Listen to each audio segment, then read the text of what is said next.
El nacimiento de Cristo. He aquí que la Virgen concebirá y dará a luz un hijo, y llamará su nombre Emmanuel. Comerá mantequilla y miel, hasta que sepa desechar lo malo y escoger lo bueno. Isaías 7, 14, 15. El reino de Judá se encontraba en una situación de peligro inminente. Dos monarcas se habían aliado en su contra, dos naciones se habían levantado para su destrucción. Siria e Israel habían venido a sitiar los muros de Jerusalén con toda la intención de derrumbarlos por completo y destruir totalmente la monarquía de Judá. Acaz, el rey, sumido en graves problemas, utilizó todo su ingenio para defender la ciudad y, entre otras estratagemas que su sabiduría le llevó a inventar, cortó el suministro de agua del acueducto del estanque de arriba para que los sitiadores fueran puestos en aprietos por la necesidad de agua. El rey sale por la mañana, sin duda acompañado de sus cortesanos, camina hacia el acueducto del estanque de arriba, queriendo verificar el corte del suministro del agua. Pero, he aquí, se encuentra con algo que hace a un lado sus planes y los vuelve inútiles.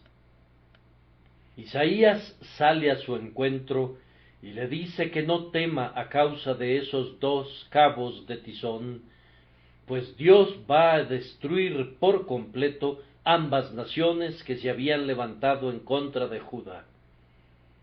Acaz no debía turbarse debido a la presente invasión, pues tanto él como su reino serían salvados. El rey miró a Isaías con ojos de incredulidad, tanto como para decirle: aunque el Señor enviara carruajes desde el cielo, ¿sería algo así posible? ¿Podría animar el polvo y dar vida a cada piedra en Jerusalén para resistir a mis enemigos? ¿Podría hacerse esto? El Señor, viendo la pequeñez de la fe del rey, le dice que pida una señal. Pide para ti señal de Jehová tu Dios, demandándola ya sea de abajo en lo profundo o de arriba en lo alto. Que el sol se regrese 10 grados, o que la luna se detenga en medio de su marcha de medianoche, que las estrellas se muevan en forma errática en el cielo en grandiosa procesión. Demanda cualquier señal del cielo arriba, o si lo deseas, elige la tierra abajo. Que las profundidades provean la señal, que una poderosa fuente de agua se desborde a través del océano sin caminos y viaje por el aire hasta las propias puertas de Jerusalén, que los cielos lluevan una lluvia de oro en vez del fluido acuoso que normalmente destilan. Pide que el vellocino esté remojado sobre el piso seco o seco en medio del rocío. Cualquier cosa que quieras pedir, el Señor te concederá para la confirmación de tu fe. Es de aceptar este ofrecimiento con toda gratitud, como Acaz debió hacerlo. Él, con pretendida humildad, responde que no pedirá y no tentará a Jehová. Por lo que Isaías, llenándose de indignación, le dice que puesto que no pedirá una señal en desobediencia a Dios, he aquí, el Señor mismo le dará una señal. No simplemente una señal, sino la señal y maravilla del mundo, la marca del misterio más poderoso de Dios y de su sabiduría más consumada, pues he aquí que la Virgen concebirá y dará a luz un hijo y llamará su nombre Emmanuel.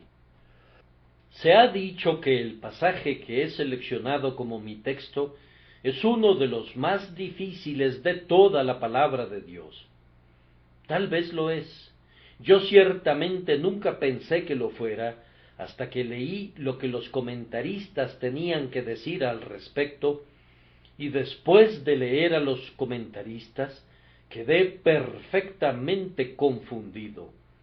Uno decía una cosa y otro negaba lo que el primero decía, y si había algo que me gustaba, era tan evidente que había sido copiado por uno y por otro y transmitido a través de todos ellos. Un grupo de comentaristas nos dice que este pasaje se refiere enteramente a alguna persona que iba a nacer en unos pocos meses a partir de esta profecía, pues, dicen, aquí dice, antes que el niño sepa desechar lo malo y escoger lo bueno, la tierra de los dos reyes que tú temes será abandonada. Entonces, dicen ellos, esta era una liberación inmediata que Acaz requería, y hubo una promesa de un pronto rescate que, antes que pasaran unos cuantos años, antes que el niño supiera desechar lo malo y escoger lo bueno, Siria e Israel, ambos perderían a sus reyes.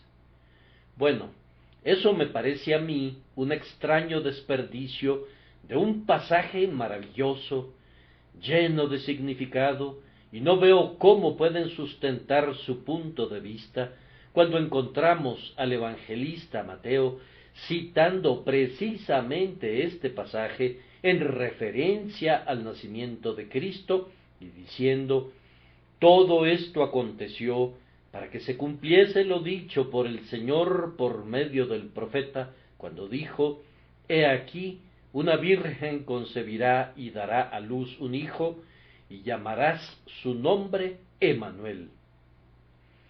Me parece a mí que este Emanuel que iba a nacer no podía ser un simple mortal y nada más, pues si van al siguiente capítulo, en el versículo 8, encontrarán que dice, y pasando hasta Judá, inundará y pasará adelante, y llegará hasta la garganta, y extendiendo sus alas, llenará la anchura de tu tierra, oh Emanuel.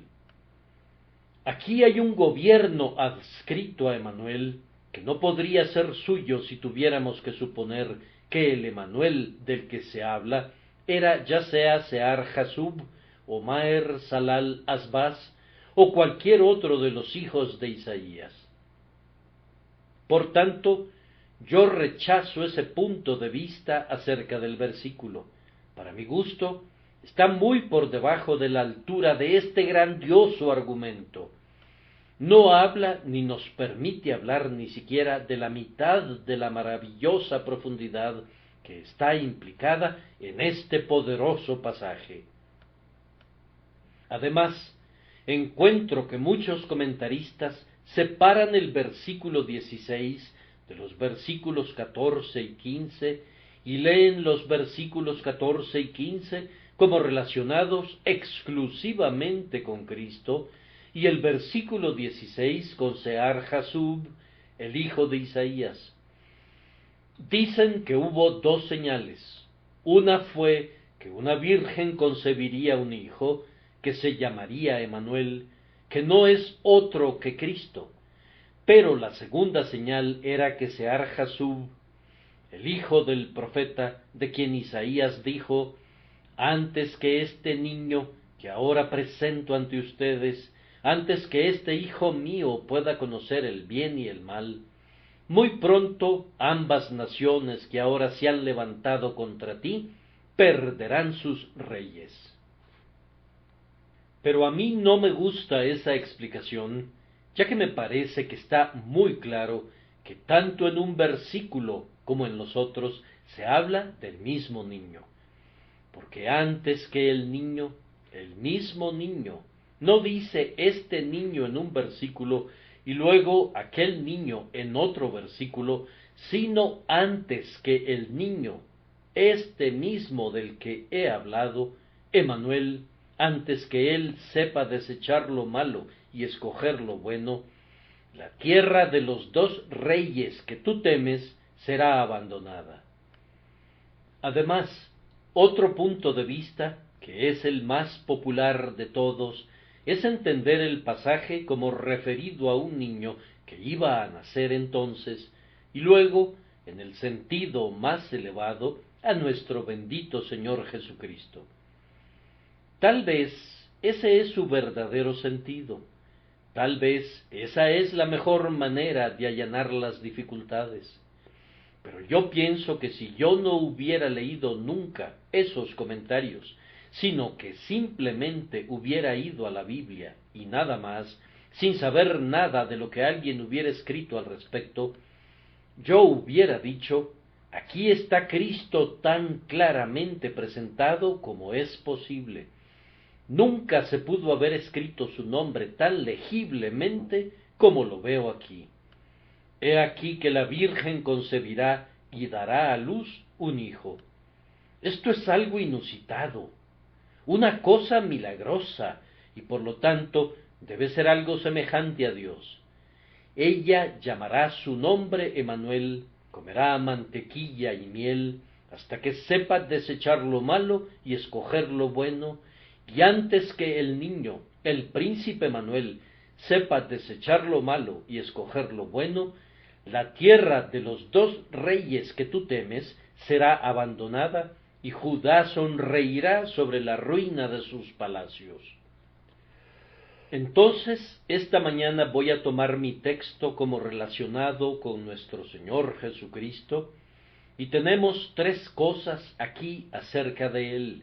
Primero, el nacimiento; en segundo lugar, el alimento; y en tercer lugar, el nombre de Cristo. Comencemos con el nacimiento de Cristo. He aquí que la Virgen concebirá y dará a luz un hijo. Pasemos, pues, hasta Belén y veamos esto que ha sucedido, dijeron los pastores. Sigamos esa estrella que está en el cielo, dijeron los magos del oriente, y lo mismo decimos nosotros hoy. En el día en que, como nación, celebramos el nacimiento de Cristo, vayamos y pongámonos junto al pesebre para contemplar el comienzo de la encarnación de Jesús. Recordemos el momento en que Dios, por primera vez, se envolvió en forma mortal y habitó entre los hijos de los hombres. No nos avergoncemos de ir a un lugar tan humilde. Detengámonos en la posada del pueblo y veamos a Jesucristo, el Dios hombre, convertirse en un bebé muy pequeñito. Y primero que nada, al hablar de este nacimiento de Cristo, contemplamos una concepción milagrosa. El texto dice expresamente: he aquí que la Virgen concebirá y dará a luz un hijo. Esta expresión no tiene paralelo en la Sagrada Escritura. Fuera de la Virgen María, de ninguna otra mujer podría decirse, y de ningún otro hombre pudo haberse escrito, que su madre era una virgen.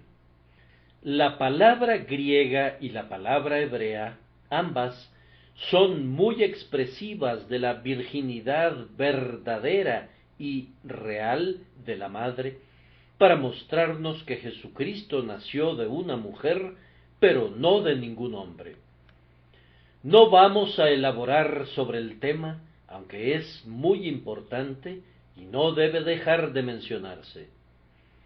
De igual forma que la mujer, por su espíritu aventurero, fue la primera en transgredir para que no fuera pisoteada y despreciada, Dios en su sabiduría estableció que la mujer, y únicamente la mujer, fuera la autora del cuerpo del Dios hombre que debía redimir a la humanidad.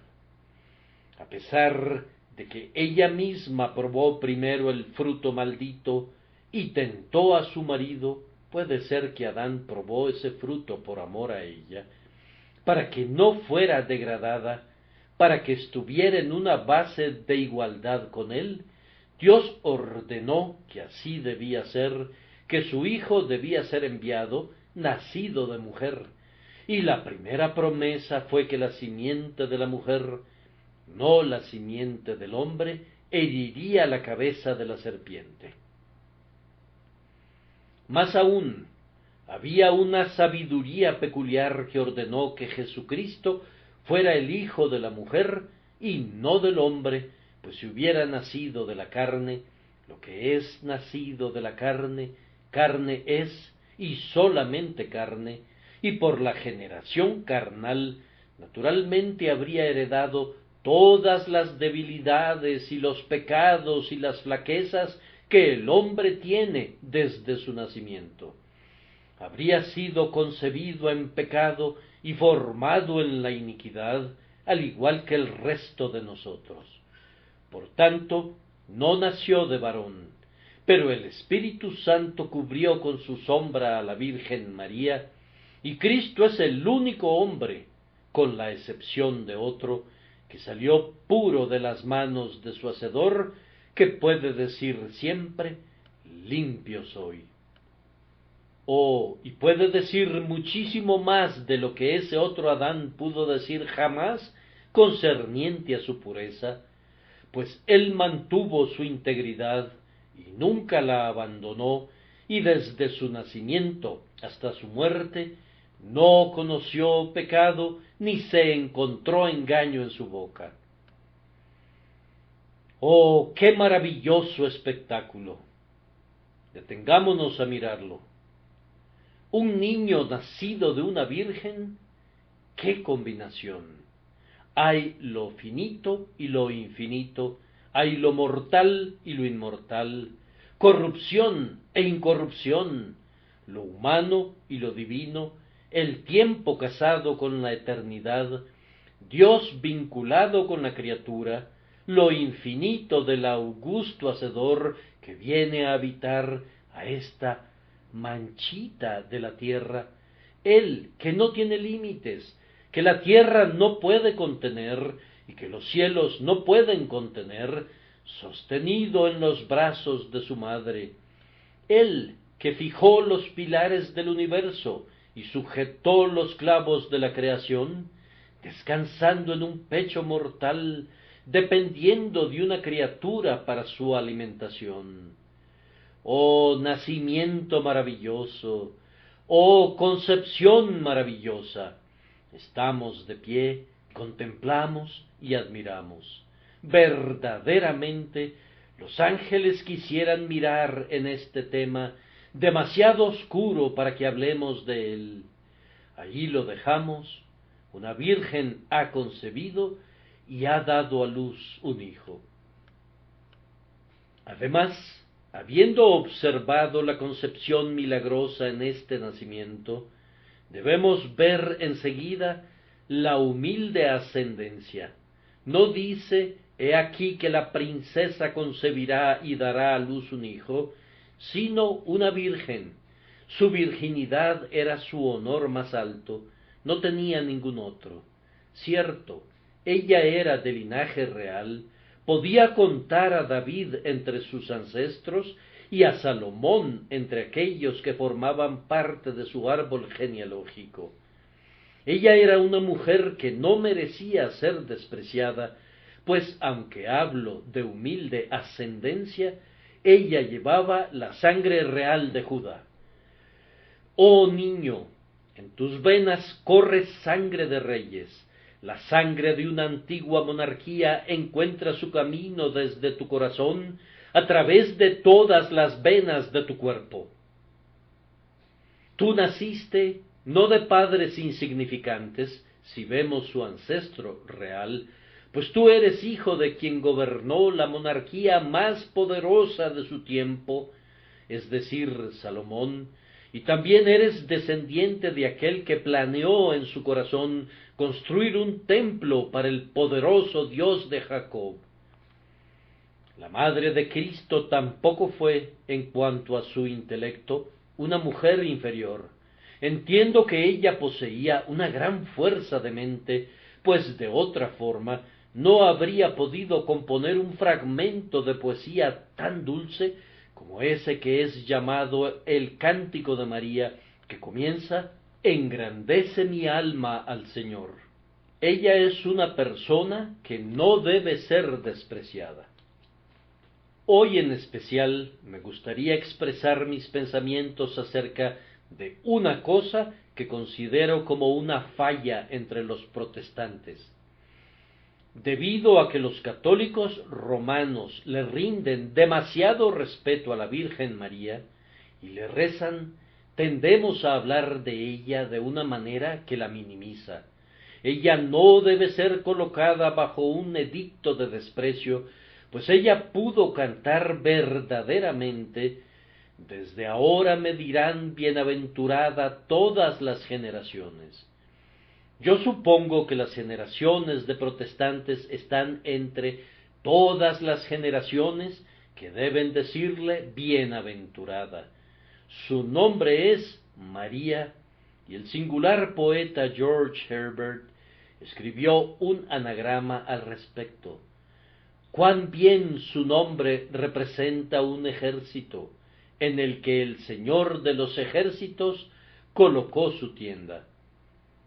Aunque ella no era una princesa, sin embargo su nombre, María, al ser interpretado, significa una princesa, y aunque ella no es la reina del cielo, sin embargo ella tiene el derecho de ser contada entre las reinas de la tierra, y aunque ella no es la dama de nuestro Señor, ciertamente camina entre las mujeres de renombre y poder de la Escritura. Sin embargo, el nacimiento de Jesucristo fue humilde. Es extraño que el Señor de la gloria no haya nacido en un palacio. Príncipes, Cristo no les debe nada. Príncipes, Cristo no es deudor de ustedes. Ustedes no lo envolvieron en pañales. Él no fue cubierto con mantos púrpura. Ustedes no le prepararon una cuna de oro para mecerlo. Reinas, ustedes no lo mecieron en sus rodillas. Él no descansó en sus pechos. Y ustedes, ciudades poderosas, que en aquel tiempo eran grandes y famosas, sus salones de mármol no fueron bendecidos con sus pequeños pasos infantiles. Él salió de un pueblo pobre y despreciable, Belén. Cuando estuvo allí, no nació en la casa del gobernador, ni en la mansión del hombre principal, sino en un pesebre. La tradición nos dice que su pesebre había sido excavado en una roca sólida. Allí fue colocado, y muy probablemente los bueyes vinieron a alimentarse en ese mismo pesebre, comiendo del heno y del forraje que constituían su único colchón. Oh maravillosa inclinación de condescendencia, que nuestro bendito Jesús fuera ceñido con humildad y se inclinara tan bajo.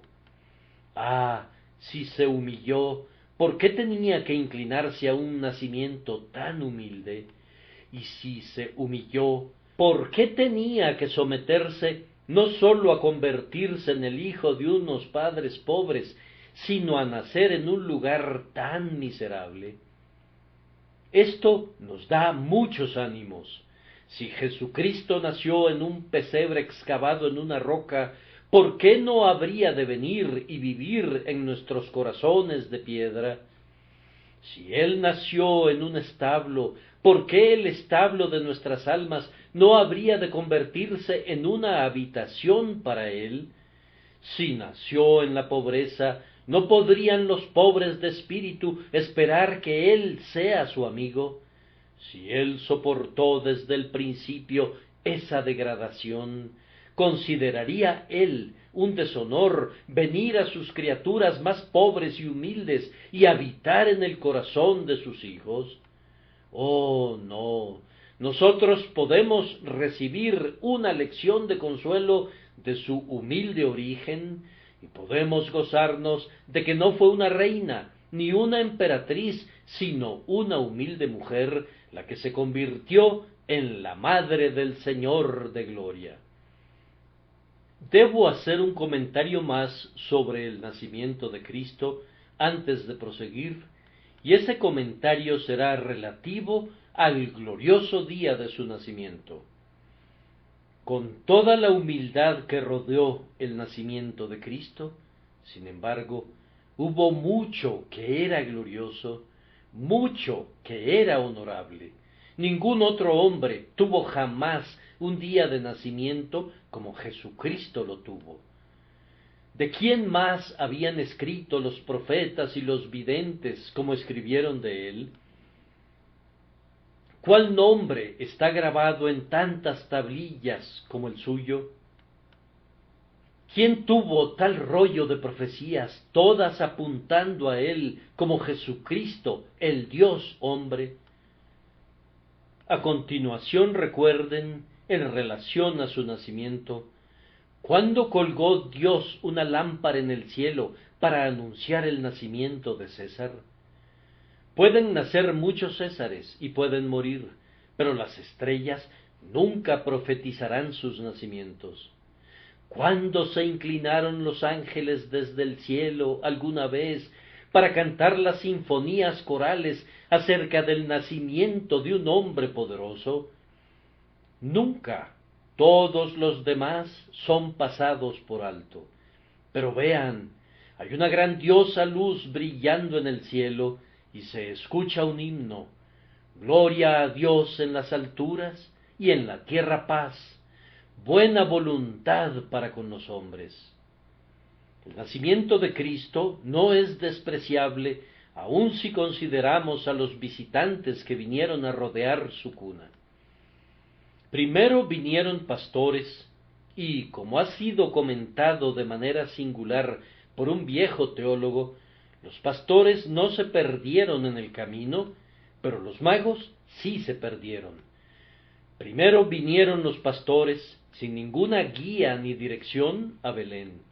Los magos, guiados por una estrella, llegaron a continuación. Los hombres representativos de los dos cuerpos de la humanidad, los ricos y los pobres, se arrodillaron alrededor del pesebre, y oro, incienso y mirra y todo tipo de regalos preciosos fueron ofrecidos al niño que era el príncipe de los reyes de la tierra, a quien en tiempos antiguos se le ordenó que se sentara sobre el trono de su padre David, y en el futuro maravilloso que gobernara todas las naciones con su vara de hierro. He aquí que la Virgen concebirá y dará a luz un hijo. De esta forma hemos hablado del nacimiento de Cristo. El segundo tema que debemos abordar es el alimento de Cristo. Comerá mantequilla y miel hasta que sepa desechar lo malo y escoger lo bueno.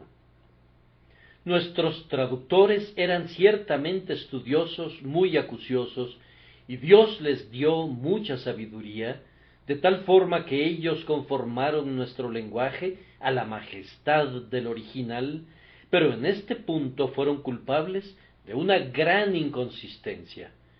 Yo no veo cómo la mantequilla y la miel pueden lograr que un niño escoja lo bueno y deseche lo malo. Si es así, estoy seguro de que la mantequilla y la miel deberían de subir de precio de manera notable, pues requerimos de muchos buenos hombres. Pero en el original no dice comerá mantequilla y miel para que sepa desechar lo malo y escoger lo bueno, según la versión King James, sino comerá mantequilla y miel hasta que sepa desechar lo malo y escoger lo bueno, versión Reina Valera, o mejor aún, comerá mantequilla y miel cuando sabrá cómo desechar lo malo y escoger lo bueno. Esta es la propuesta del pastor Spurgeon. Usaremos esta última traducción y vamos a tratar de extraer el significado que está detrás de esas palabras. Nos deben enseñar, antes que nada, la propia humanidad de Cristo. Cuando Él quiso convencer a sus discípulos de que era de carne y no un espíritu, tomó parte de un pez asado y un panal de miel, y comió delante de ellos. Palpad, les dijo, y ved, porque un espíritu no tiene carne ni huesos, como veis yo tengo.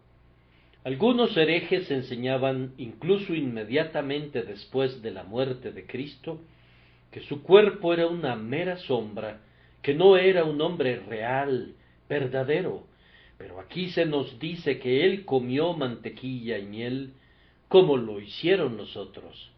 De la misma manera que otros hombres eran alimentados con comida, así también Jesús. Él era hombre verdadero, como ciertamente era Dios verdadero y eterno.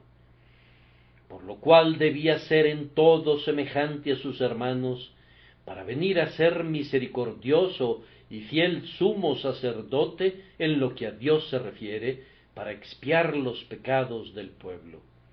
Por tanto se nos dice que comió mantequilla y miel, para enseñarnos que realmente era un hombre verdadero, el cual después murió en el Calvario. La mantequilla y la miel nos enseñan, además, que Cristo debía nacer en tiempos de paz. Esos productos no se podían encontrar en Judea en tiempos de lucha. El asolamiento de la guerra barre con todos los hermosos frutos de la industria. Los potreros que no tienen riego no producen pastos y por tanto no podía haber mantequilla. Las abejas pueden construir su panal en el esqueleto de un león y puede haber miel allí. Pero cuando la tierra es turbada, ¿quién irá a recoger la miel? ¿Cómo podrá el niño comer mantequilla cuando su madre huye en el invierno con el niño entre sus brazos? En tiempos de guerra no tenemos opciones de comida. En esos tiempos los hombres comen lo que se pueda conseguir y el suministro es a menudo muy escaso. Demos gracias a Dios porque vivimos en una tierra de paz y veamos un misterio en este texto, que Cristo nació en tiempos de paz. El templo del Dios Jano fue cerrado antes que el templo del cielo fuera abierto. Antes que el Rey de paz viniera al templo de Jerusalén, la hórrida boca de la guerra fue tapada. Marte había enfundado su espada y todo estaba en calma. Augusto César era emperador del mundo, nadie más lo gobernaba y por tanto las guerras habían cesado, la tierra estaba en calma, las hojas no se movían en los árboles del campo, el océano de la contienda no era turbado por ninguna ola, los vientos hirvientes de la guerra no soplaban sobre el hombre para molestarlo, todo estaba en paz y calma, y entonces vino el príncipe de paz, que en días futuros romperá el arco y cortará la lanza en pedazos y quemará los carros en el fuego. Hay otro pensamiento aquí. Comerá mantequilla y miel cuando sabrá cómo desechar lo malo y escoger lo bueno. Esto debe enseñarnos la precocidad de Cristo, y con ello quiero decir que, aun cuando era un niño, aun cuando se alimentaba de mantequilla y miel, que son alimento infantil, podía discernir entre el bien y el mal. Usualmente no es sino hasta que los niños dejan el alimento de su infancia que pueden discernir entre el bien y el mal en el sentido pleno. Toma años para que las facultades maduren, para que el juicio se desarrolle, para que se convierta en hombre, de hecho, para hacerlo hombre. Pero Cristo, aun cuando era un bebé, aun cuando se alimentaba de mantequilla y miel, podía discernir entre el bien y el mal, desechaba uno y escogía el otro. ¡Oh, qué poderoso intelecto había en ese cerebro! Mientras era todavía un bebé, seguramente debe de haber habido chispazos de genio saliendo de sus ojos. El fuego del intelecto debe de haber encendido ese rostro. Él no era un niño ordinario. ¿Cómo hablaría su madre de todas las cosas maravillosas que el pequeño decía en su parloteo infantil? Él no jugaba como otros niños. No tenía interés en gastar el tiempo en diversiones ociosas. Sus pensamientos eran elevados y maravillosos. Él entendía los misterios, y cuando subió al templo en su infancia, no fue encontrado como el resto de los niños jugando en las plazas o en los mercados, sino sentado en medio de los doctores, escuchándolos y haciéndoles preguntas. La suya era una mente rectora. Jamás hombre alguno ha hablado como este hombre. De tal manera que ningún niño jamás pensó como este niño. Él era un niño sorprendente, la maravilla y el asombro de todos los niños, el príncipe de los niños, el Dios hombre, aun cuando era un niño. Creo que se nos enseña esto en las palabras: comerá mantequilla y miel cuando sabrá cómo desechar lo malo y escoger lo bueno. Quizá pueda parecer un comentario un poco ligero, pero antes de que termine de hablar acerca de esta parte del tema, debo decir cuán dulce es para mi alma creer que, conforme Cristo se alimentaba de mantequilla y miel, ciertamente mantequilla y miel caían de sus labios. Dulces son sus palabras para nuestras almas, más deseables que la miel del panal. Qué bien que coma mantequilla aquel cuyas palabras calman al que está atribulado, cuyas expresiones son como aceite sobre las aguas de nuestras aflicciones. Qué bien que coma mantequilla aquel que vino a sanar nuestros corazones quebrantados, y qué bien que se alimentó de la grosura de la tierra, aquel que vino a restaurar la tierra a su vieja fertilidad y a suavizar toda carne con leche y miel, miel en el corazón. ¿Dónde más se encuentra esa dulzura que he probado en tu amor y que sólo encuentro en ti? Tus palabras, oh Cristo, son como miel.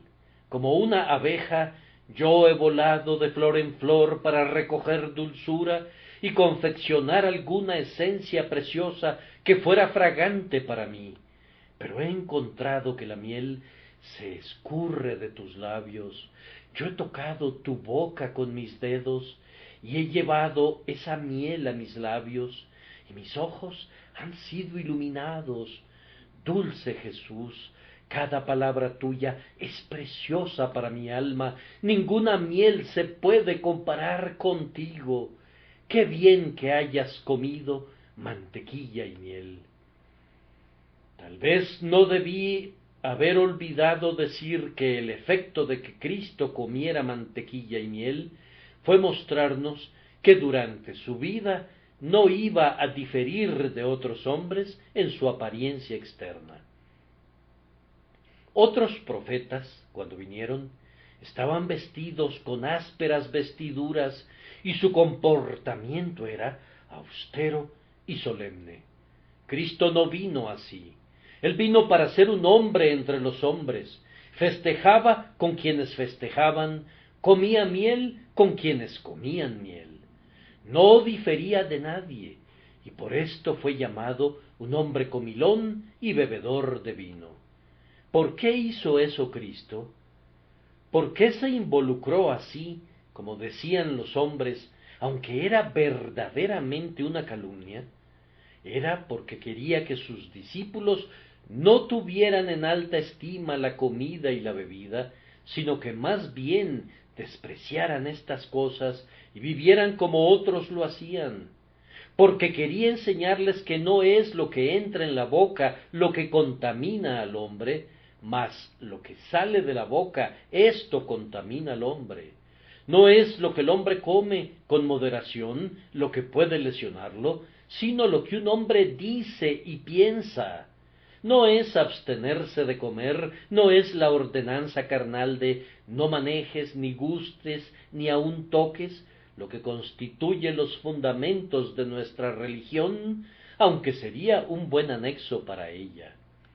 Cristo comió mantequilla y miel, y su pueblo puede comer mantequilla y miel. Más aún, Cualquier cosa que Dios en su providencia le dé es alimento para el Hijo de Cristo. Ahora llegamos a una conclusión con el nombre de Cristo, y llamará su nombre Emmanuel. Queridos amigos, yo tenía la esperanza de tener suficiente voz hoy para poder hablar acerca del nombre de mi Señor. Tenía la esperanza de poder conducir mi veloz carruaje, pero como ha perdido sus ruedas, debo contentarme con proseguir como pueda. A veces nos arrastramos cuando no podemos caminar y caminamos cuando no podemos correr. Pero, aquí tenemos un dulce nombre para nuestra conclusión, y llamará su nombre Emmanuel. Las madres de tiempos antiguos ponían nombres a sus hijos que tuvieran un significado. No les ponían nombres de eminentes personas, a quienes muy probablemente llegarían a odiar al punto de no querer saber nada de ellas. Tenían nombres llenos de significado que registraban alguna circunstancia de su nacimiento. Por ejemplo, Caín: por voluntad de Jehová he adquirido varón, dijo su madre, y lo llamó Caín, esto es, obtenido o adquirido.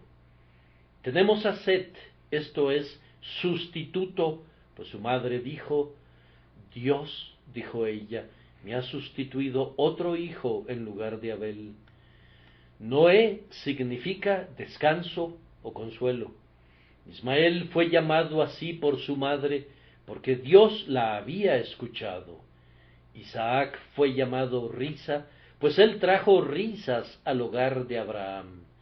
Jacob fue llamado el suplantador o el taimado, porque quiso suplantar a su hermano. Podemos señalar muchos ejemplos similares.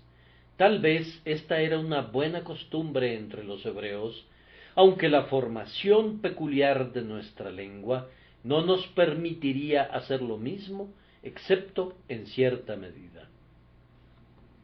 Vemos, por tanto, que la Virgen María llamó a su hijo Emmanuel para que pudiera haber un significado en su nombre, Dios con nosotros. Alma mía, repite nuevamente esas palabras, Dios con nosotros.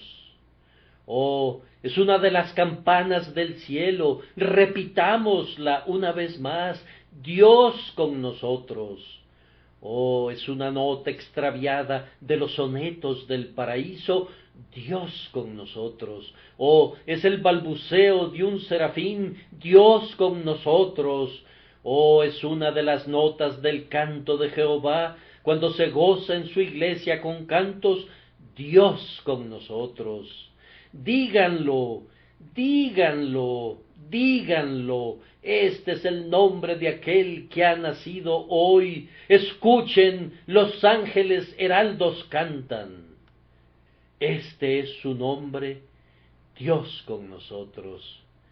Dios con nosotros por su encarnación, pues el augusto creador del mundo caminó ciertamente sobre este globo.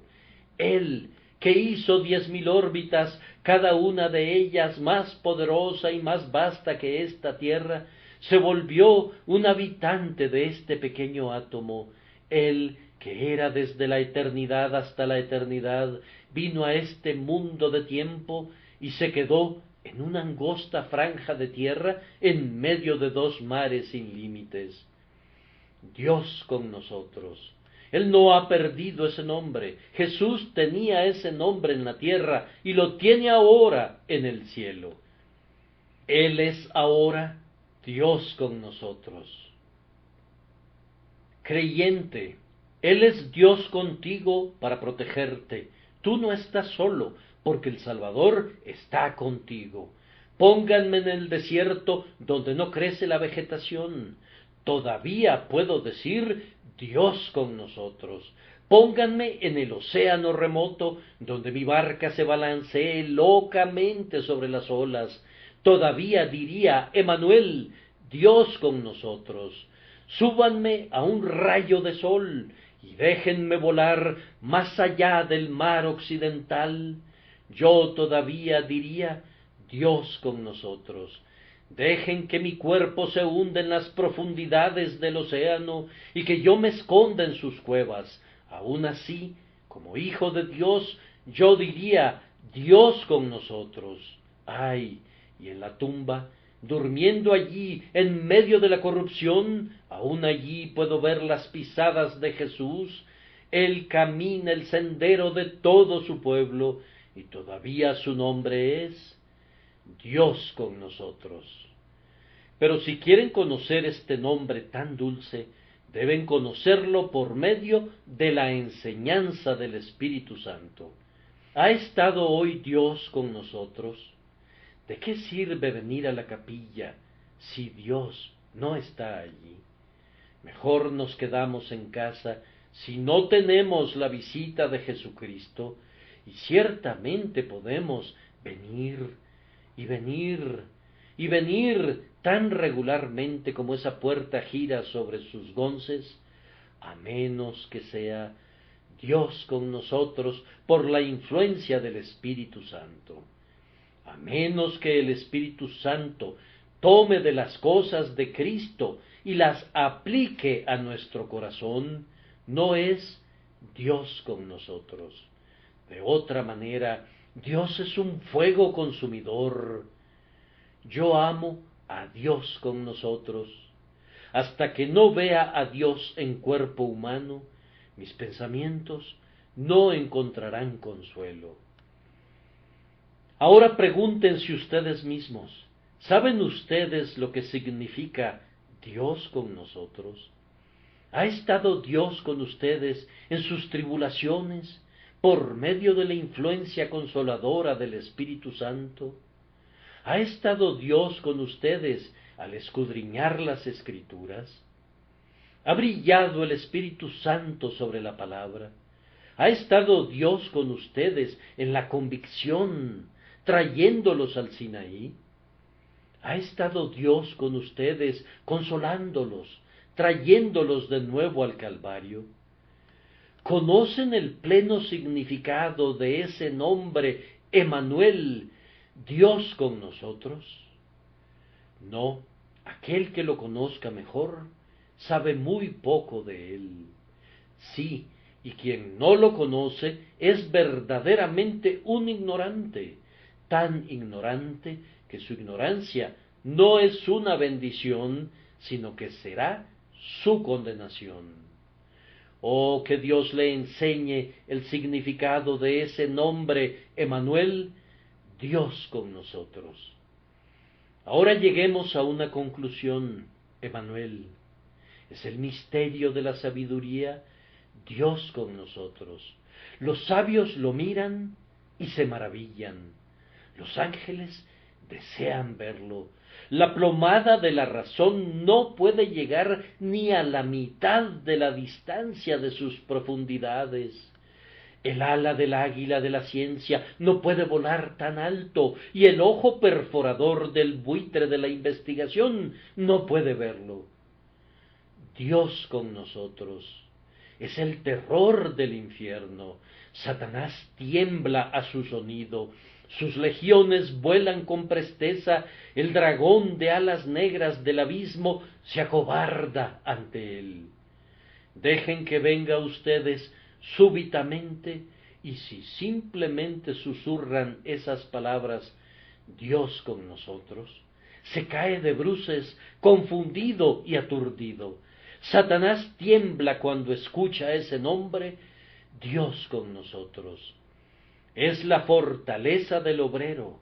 ¿Cómo podría predicar el Evangelio? ¿Cómo podría doblar sus rodillas en oración? ¿Cómo podría el misionero ir a tierras remotas? ¿Cómo podría el mártir soportar la hoguera? ¿Cómo podría el confesor reconocer a su Señor? ¿Cómo podrían trabajar los hombres si se quitaran esas palabras? Dios con nosotros. Son el consuelo del que sufre, son el bálsamo de su dolor, el alivio de su miseria, el sueño que Dios da a quienes ama, el descanso después del trabajo y de la labor. Y para terminar, Dios con nosotros constituye el soneto de la eternidad, el aleluya del cielo, el clamor de los glorificados, el himno de los redimidos, el coro de los ángeles, el eterno oratorio de la grandiosa orquesta del cielo. Dios con nosotros. Dios te salve, Emmanuel, todo divino, en ti brillan las glorias de tu Padre, oh tú, el más brillante, dulce y hermoso que hayan visto los ojos o que los ángeles hayan conocido. Ahora, una feliz Navidad a todos ustedes, y será una feliz Navidad si tienen a Dios con ustedes. No voy a decir nada hoy en contra de las festividades acerca de este día del nacimiento de Cristo. Yo sostengo que, tal vez, no es correcto celebrar este día, pero nunca estaremos en medio de aquellos que consideran un deber celebrarlo de una manera incorrecta, así como otros lo celebran de una manera correcta. Pero mañana reflexionaremos acerca del día del nacimiento de Cristo. Nos sentimos obligados a hacerlo, estoy seguro, independientemente de cuán vigorosamente nos aferremos a nuestro áspero puritanismo. Y así que celebremos la fiesta, no con la vieja levadura, ni con la levadura de malicia y de maldad, sino con panes sin levadura, de sinceridad y de verdad. No festejen como si desearan celebrar el festival de Baco. No vivan mañana como si adorasen una deidad pagana. Festejen, cristianos, festejen. Tienen derecho a festejar. Vayan al salón de festejos mañana, celebren el nacimiento de su Salvador, que no les dé vergüenza estar contentos. Tienen derecho de ser felices. Salomón dice: anda y come tu pan con gozo, y bebe tu vino con alegre corazón, porque tus obras ya son agradables a Dios. En todo tiempo sean blancos tus vestidos, y nunca falte ungüento sobre tu cabeza. La religión nunca fue diseñada para disminuir nuestros placeres. Recuerden que nuestro Señor se alimentó de mantequilla y miel. Regresen a sus casas, gocen el día de mañana, pero en sus festejos piensen en el hombre de Belén. Permitan que Él tenga un lugar en sus corazones, denle la gloria, piensen en la Virgen que lo concibió, pero sobre todo, piensen en el hombre que nació, el Hijo dado. Concluyo diciendo otra vez, una feliz Navidad para todos ustedes.